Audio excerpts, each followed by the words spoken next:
Hey guys, welcome to Smells Like Teen Angst. I'm Eric, and today we're going to talk about Disney Plus's Peter Pan and Wendy.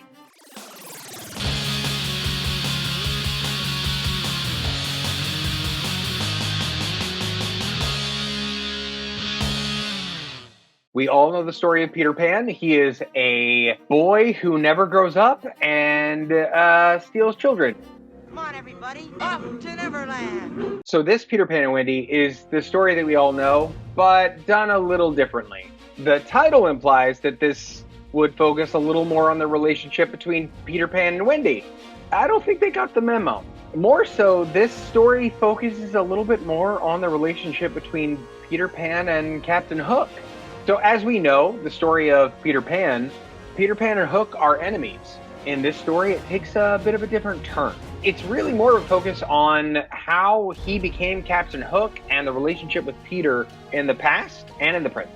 Miss me? Just like old times. All your times are old, Captain. In this story, they took a much darker tone than we're used to with Peter Pan. They went super dark tone on weird stuff, like the mermaids, terrifying.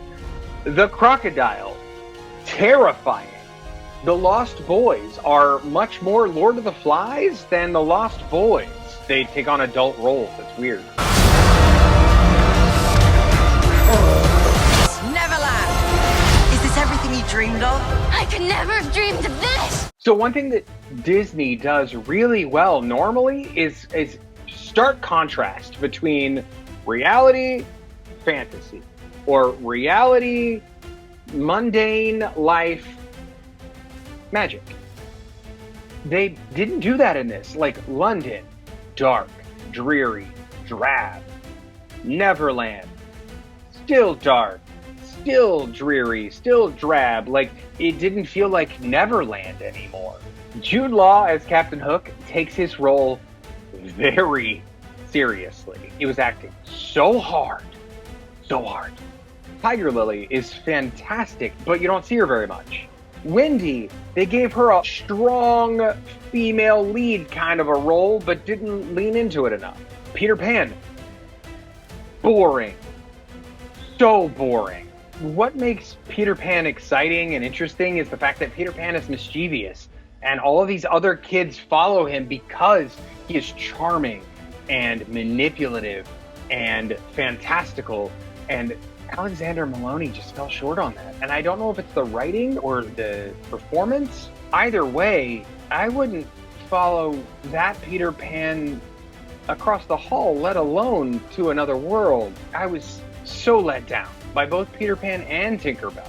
I mean, Tinkerbell just seemed bored. I don't get it. It was a lot of great ideas that just missed completely. Can't stop time, Wendy, whether you like it or not. So throughout the story, you'll notice there is a lot of hinting at other characters' relationships with Peter Pan, or other characters' knowledge of Peter Pan, and then absolutely zero payoff. None at all. I stayed through the credits hoping that there would be something, and there was not. And I don't understand, because it was a really big missed opportunity. It's just really interesting how they took these iconic characters that everyone knows. Everyone knows and loves, and we had multiple renditions of. And in trying to do a different spin, they just completely erased the characters. Overall, this was a miss for me.